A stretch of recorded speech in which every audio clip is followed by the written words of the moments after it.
Hola a todos, bienvenidos a Relatores. Mi nombre es Jorge Barba y soy su anfitrión.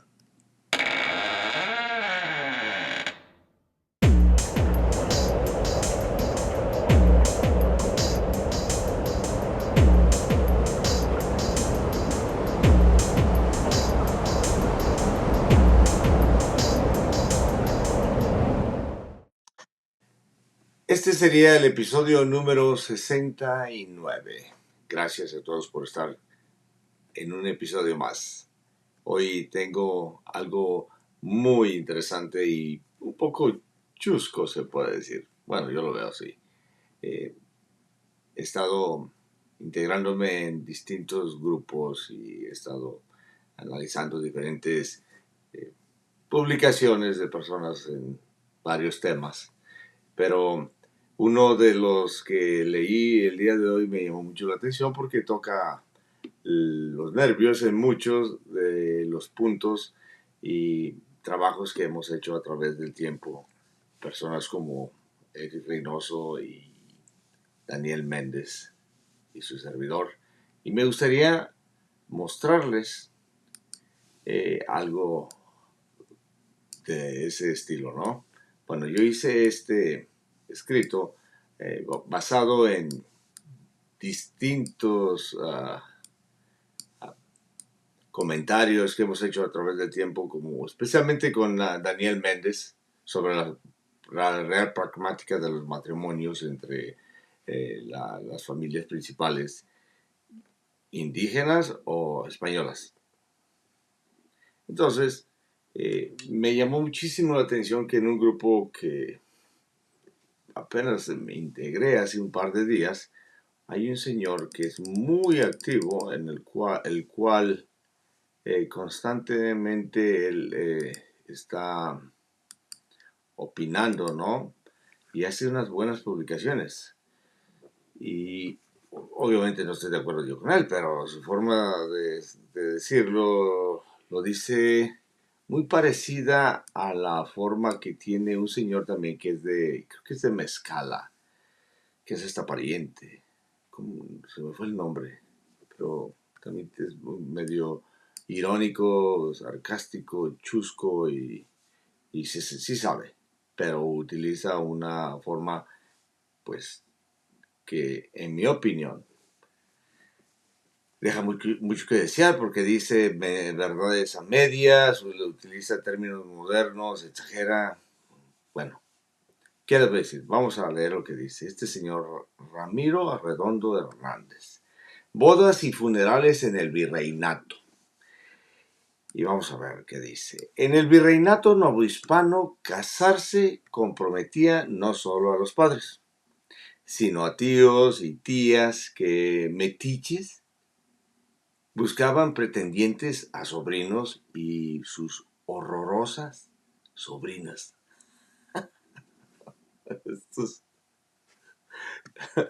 Aunque se daba el que algún interesado por una doncella se brincara esas trancas usando algún padrino para platicar con aquel padre de la joven seleccionada.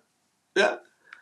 Sobre estas intenciones de contraer nupcias sin aquella condición que esa joven tuviera su dote.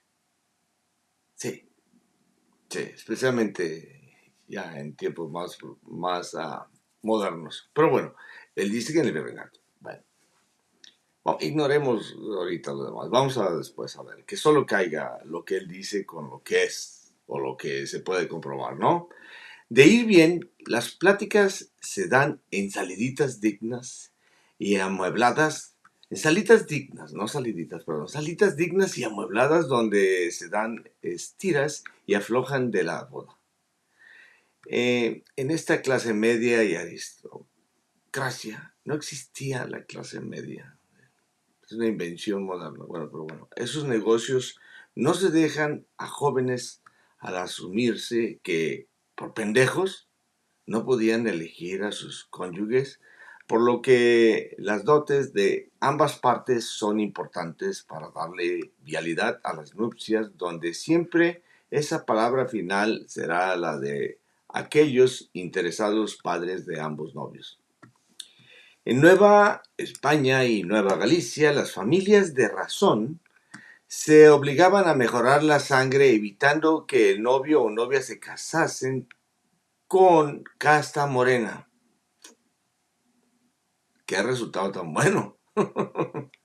Aquella recelosa madre del novio ordena que la novia debe reflejar palidez y compostura de su familia, sin tener esta ocurrencia de que, habiéndose enamorado de alguna mestiza mulata, tuvieran que tolerar a este grosero choque de culturas que aquello significaría. ¡Wow! Bueno, unos matrimonios eran entre parientes para preservar la pureza de sangre y fortalecer a las haciendas y patrimonios de ambas familias. No era raro que descendientes de encomenderos, mineros, comerciantes o hacendados fueran primos o parientes cercanos, asumiendo a una prole de viscos o de jorobados y frecuentemente hasta de enanos y de miopes y de tarados. El producto de aquel matrimonio endógeno.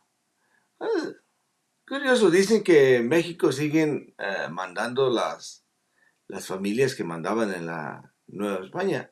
Bueno, ahí acomódense donde puedan. En los altos éramos ordeñadores, entonces enanos y cabezones. Bueno, esa edad casadera era acorde a raza y región. Las blancas y mestizas de ciudad casan más tarde que mestizas, mulatas e indias del medio rural. Las mujeres casaban a sus 22 llevándolas estos hombres de 6 a 10 años, aunque no era rara la diferencia de 16 a 30 en ciudades donde ancianos casaban con jovencitas. Los matrimonios se celebran en templos, aunque entre esa aristocracia se daban nupcias particulares. Pregonan bodas 3 semanas. Se refiere tal vez a las dispensas. Por esos novios mancornadores o novias traqueteadas, a menos que el clero vea hacerla la misma semana. La ceremonia sería por la mañana sin coros ni misas y los novios visten informales acompañados de familiares y 2 testigos. Ya después que confirman aquellos mutuos consentimientos, todo eso ahí, esos ahí asistentes serán invitados por los padres de aquella novia a festejar este evento. La gente de razón se casa en junio. Bueno, ya dijo razón allá y acá ya no eran de razón. La gente de razón se casa en junio, pero en el virreinato. Es apropiado casarse en febrero, mayo o noviembre, pues este clero se ocupa en Cuaresma y el Adviento Pascual. Los recién casados no se alejaban de sus padres, sino pasados unos años para poderse conseguir su propia casa. Así se forman estas nuevas familias y esas parejas envejecen de no tropezarse con alguna enfermedad que les abreviase de tajo esa vida. Y luego aquí se brinca a lo que sigue, que en el virreinato el fallecimiento es en casa en compañía de familiares y amigos, asistidos por un representante del clero. Morir era delicado, que exige preparativos como contar con un cura en agonía y garantizar que aquel entierro apropiado y cristiano. Unos optarán por un terreno en este cementerio cercano, pero otros, siendo merecedores, procuran ser sepultados bajo las baldosas del templo de este santo de su devoción. Insolente el señor, pero es normal en este tiempo y vida. Insolente me refiero porque la palabra lo dice. Insolente a la historia. Bueno, vamos a ver qué dice la Real Pragmática. la cual estoy seguro que la conoce, porque se ve que el señor conoce completamente, sabe la estructura y el protocolo, nomás utiliza cosas curiosas y me cae bien su forma de escribir. No estoy de acuerdo con lo que dice, pero da risa, lo dice chusco y tiene infinidad de escritos que, que me pasé toda una tarde leyendo y dándome risa, ¿no? Porque no puedes culpar a una persona de ser en esta de ser y hablar de esa manera. No lo puedes. Porque tienen básicamente un coro atrás de ellos. Entonces, pues así como yo puedo contar con amigos que estemos en la misma sintonía y que hablamos de hidalguía y que hablamos de nuestros ancestros y que todo esté bien, así hay gente que tiene su clan, hablan de que todos eran judíos y hablan de que esto, las injusticias y todo. Entonces, cada quien es libre de hacer lo que quiera. Y vamos aquí, ¿no? La Real Pragmática de Casamientos de 1776, lo cual incluyó la ley de la Real Pragmática, no, para que no nos platiquen. En los años de la monarquía, en que conforme a su oficio se daba forma a los actos de los hombres, fue promulgado por el Carlos III la Real Pragmática de Casamientos de 1776. No como adorno de papel, sino como regla y medida de aquello que, dejado a su arbitrio, descompone casas, dice linajes, desordena repúblicas, porque ya desde antiguo se había visto que si bien el matrimonio quedaba en su esencia firme por el consentimiento de los contrayentes, la experiencia mostraba que tal libertad sin forma producía no orden sino ruina. Pues unos hijos llevados de afecto o de consejo extraño contraían esponsales sin noticia ni licencia y otros padres, teniendo autoridad legítima, la ejercían en oposición sin causa suficiente. Y si les puedo recordar que aquí hablamos del caso de Francisco Leal y de esta María Casillas de Cabrera, el cual utilizaban estas leyes de la Real Pragmática para decir que no eran de la misma clase. Y se suscitó un pleito, ¿no? Y así había muchas otras cosas. Pero lo principal era porque él había alegado una cosa que no era. No necesariamente era porque no querían porque esté mestizo o no, porque tenía una línea mal. No, no, no. Es porque si inicias mal, pues o sea, puede que acabes mal. Okay, muy bien. Entonces, pues unos hijos llevados de afecto de consejo extraño contraían responsales sin noticia ni licencia y otros padres, teniendo autoridad legítima, la ejercían en oposición sin causa suficiente. De manera que ni lo uno era libertad verdadera ni lo otro autoridad recta, sino ambos extremos de un mismo desorden que pedía medida. Y así la ley no vino a negar el matrimonio ni a alterar su naturaleza, sino a ponerle forma en el mundo de los hombres, obligando al hijo a pedir consentimiento, pero pero al mismo tiempo obligando al padre a dar razón de su negativa. De modo que si éste callaba, dilataba o negaba sin causa, no prevaleciera su voluntad, sino que el juez, en juicio breve y sumario, examinase si el disenso era racional o irracional, porque no se trataba de dar la razón a uno u otro por su lugar, sino sujetar a ambos a la verdad de los hechos. En esto consistía la fuerza de la pragmática, no en el mandato exterior, sino en haber atado la autoridad y la libertad al mismo juicio, cerrando así el paso tanto al exceso de los hijos como al de los padres.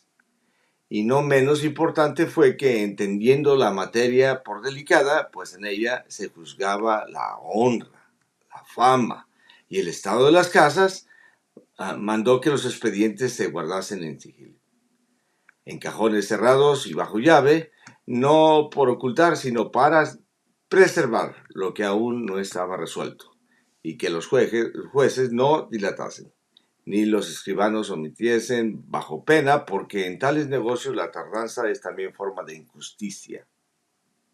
Obviamente la conocemos eso, ¿no?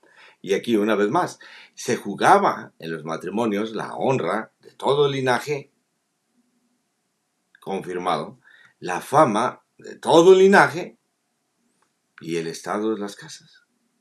Caían o no. Eso era más peligroso que todo lo demás. Una buena honra de un linaje por el apellido era algo tenido y honraba a todos. Algo malo que hacía uno en el linaje o en el apellido, a todos deshonraba. Y eso es importante, hoy en día lo podemos ver.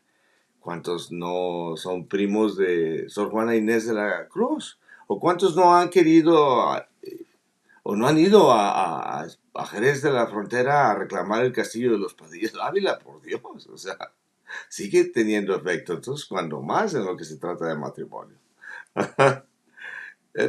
Eso precisamente es lo más interesante, el castillo de los Padillas de Ávila, nuestros ancestros.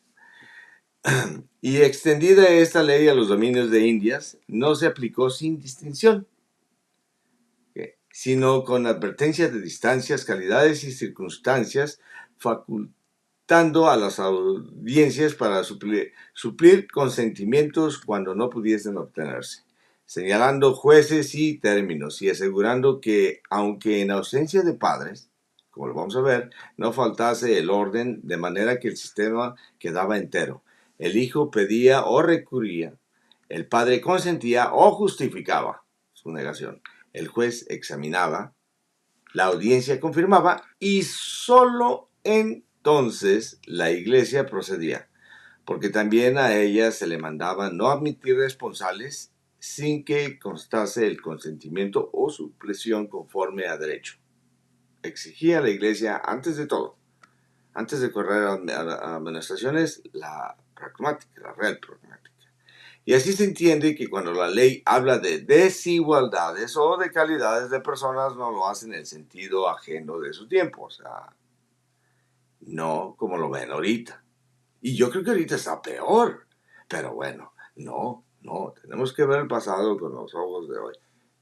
Bueno, sino en el orden propio de aquel, donde tales distinciones tenían efectos reales en bienes, oficios, sucesión, y donde el matrimonio no era unión aislada, sino vínculo entre casas con consecuencias verdaderas, de modo que lo que se preservaba no era una opinión nada más, sino orden efectivo que de quebrarse producía efectos que el mismo papel antiguo deja ver, como lo vimos en el episodio sobre el matrimonio desigual de Francisco Leal y de esa mujer, Casillas y Cabrera.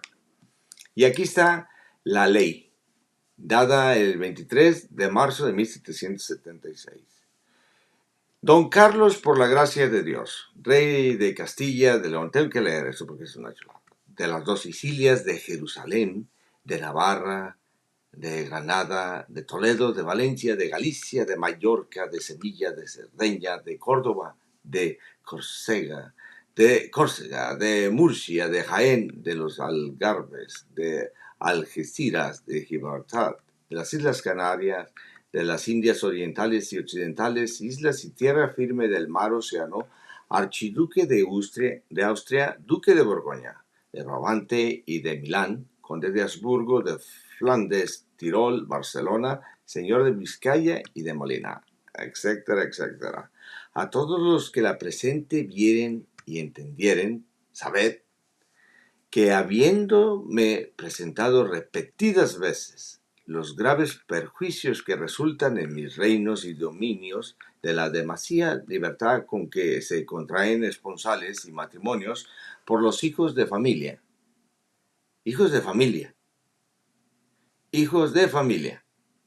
¿okay? Sin el consejo y consentimiento de sus padres, abuelos, parientes y tutores, de que se originan frecuentes desórdenes en las familias, desigualdades en los enlaces y otras consecuencias dignas de remedio. Y considerando asimismo que algunos padres, abusando de su autoridad, resisten sin causa justa los matrimonios de sus hijos con notable perjuicio de estos y de la sociedad. He resuelto establecer reglas fijas que contengan estos excesos y aseguren el buen orden de las familias. Sin perjuicio de la libertad que en sí tiene el matrimonio. Libertad que tiene el matrimonio. Y para ello mando que los hijos de familia menores de 25 años no puedan contraer matrimonio sin el consentimiento de sus padres. Y en falta de estos, de los abuelos, parientes más cercanos o tutores, según el orden establecido. Que si alguno de dichos padres, abuelos, parientes o tutores negare su consentimiento, deban expresar las causas de su disenso y que éstas sean examinadas por la justicia ordinaria, la cual determinará si son justas o racionales. Que en caso de declararse irracional el disenso, se tenga por suplido el consentimiento y puedan los interesados proceder al matrimonio. Que estos juicios se sustancien breve y sumariamente, sin dilaciones maliciosas y con apelación a las audiencias correspondientes. Asimismo, mando que los jueces eclesiásticos no admitan demandas sobre esponsales ni procedan a la celebración de matrimonios sin que conste el consentimiento prevenido en esta pragmática o su legítima supresión. No procedan a la celebración de matrimonios. Antes, como lo dije. Que los expedientes de esta naturaleza se guarden con el debido sigilio para evitar escándalos y preservar la honra de las familias. Que se pongan las penas correspondientes a los que contravinieren lo dispuesto en esta ley, así los contrayentes como a los ministros que lo permitieren o disimularen. Y mando que la presente se publique en todos mis reinos y dominios y se guarde, cumpla y ejecute inviolablemente, sin embargo de cualesquiera leyes, ordenanzas o costumbres en contrario. Dada en el Pardo a 23 de marzo de 1776, antes de que empezara a desmoronarse América. Yo, el rey, por mandato del rey nuestro Señor. Y para prueba un botón, aquí pongo esta de las muchas que hay, ¿no? Donde habla precisamente de que se hace la dispensa y ya que había pasado la real pragmática. Y en la paragrafía diría lo siguiente. Su señoría el secretario doctor Salvador Antonio Roca y Guzmán, deán de la Santa Iglesia Catedral y comisionado para el ejercicio de estas por el ilustrísimo señor doctor don Juan Cruz Ruiz de Cabañas, obispo de esta diócesis del Consejo de Su Majestad. Habiendo visto la información matrimonial que antecede, autorizada por el cura vicario del pueblo de Tepatitlán, para el que pretenden contraer Manuel Martín del Campo, español originario de la feligresía de dicho pueblo en el puesto de la mesa, e hijo legítimo de Miguel Martín del Campo y de Ignacia Franco, difuntos, y María Barba, también española originaria y vecina de la feligresía e hija legítima de don Juan Barba y de Ana Casillas, y el impedimento que entre ellos resulta de segundo y tercer grado de consanguinidad, causa que presenta para la dispensa de que él solicita, a saber, el hallarse emparentados, empadronados, con todas las formalidades Todas las familias, nomás como el corrector, aquella feligresía y que sus padres y abuelos concurrieron con su personal trabajo, carretas, bueyes y demás para la construcción de aquella iglesia y la certificación que sobre ello asienta dicho cura, y de constarle al cura, ¿no? En debida forma los consentimientos prevenidos en la Real Pragmática. ¿Ven? Antes de esta dispensa ya tenían los consentimientos prevenidos en la Real Pragmática de los padres de don Manuel Martín del Campo y así, porque en muchas de las dispensas ya estaban muertos los padres, o un padre u otro, entonces la pragmática venía el pariente más. Y de hecho en las dispensas matrimoniales ahí aparece, o sea que se presenta fulano de tal, madre de fulano de tal, y da su consentimiento para que se casen. Pero en la pragmática venía antes de eso. Ahí lo anexan como un ejemplo. Entonces, queda más que claro que no era nada más una cosa que se la sacaban de la manga. Había un protocolo que seguir cuando se trataba de los matrimonios. Entonces, si vamos ya una vez más a ver lo que dice este señor, y vuelvo a decir, dando el beneficio de la duda y con todas las otras publicaciones que tiene, pues es su estilo, su forma de escribir. Muy interesante, da risa. Da risa. Y si esa es su intención, pues lo arreglo. Pero si alguien lo toma esto literal, pues es uh, una cosa que, pues no. O sea, perdone, pero no. No era así de cruel como lo pone él. Es su opinión, pero no lo puede sustentar. Que haya excepciones a la regla, sí, pero la mayoría no. Y especialmente eh, cuando dice, en la Nueva Galicia, las familias de razón, y luego después dice que las familias que no tenían razón para casarse, bueno, familias de razón se obligaban a mejorar la sangre, se obligaban a mejorar la sangre. Ya vimos que la pragmática decía, no, las familias. Y, ¿por qué tiene que ser a fuerzas que es para mejorar la sangre si la nobleza se les aceptó a los indígenas?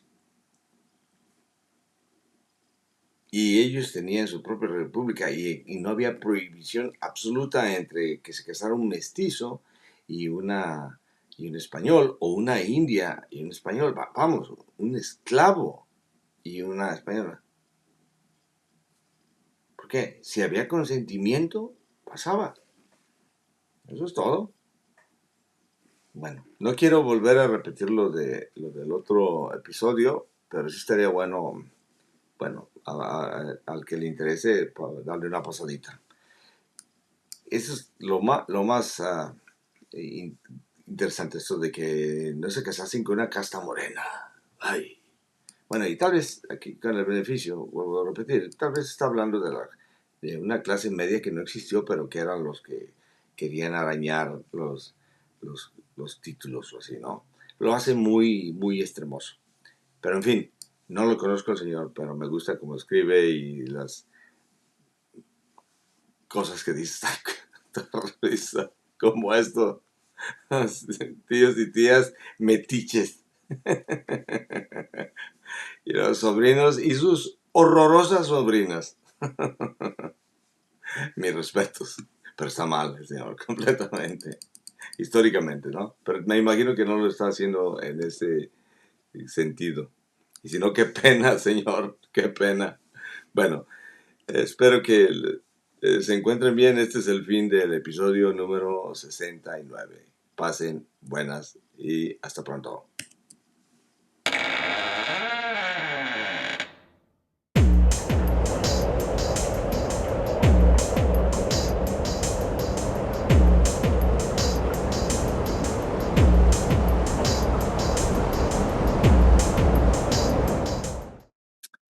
No se les olvide darle me gusta y compartir y únanse a ese grupo, esa página, ¿no? De ese bueno, no, no voy a, no voy a utilizar algo y luego no saber de qué es lo que estaba hablando. Ok, muy bien, ya digo, es el, el camino real de tierra adentro, historia, antropología arqueología. Y este señor es una eminencia porque escribe para aventar para arriba. Nunca había visto yo tanto, sí. Me recuerda a varios, pero bueno, muy interesante. Voy a seguir leyéndolo para aprender. Que tengan buenas noches.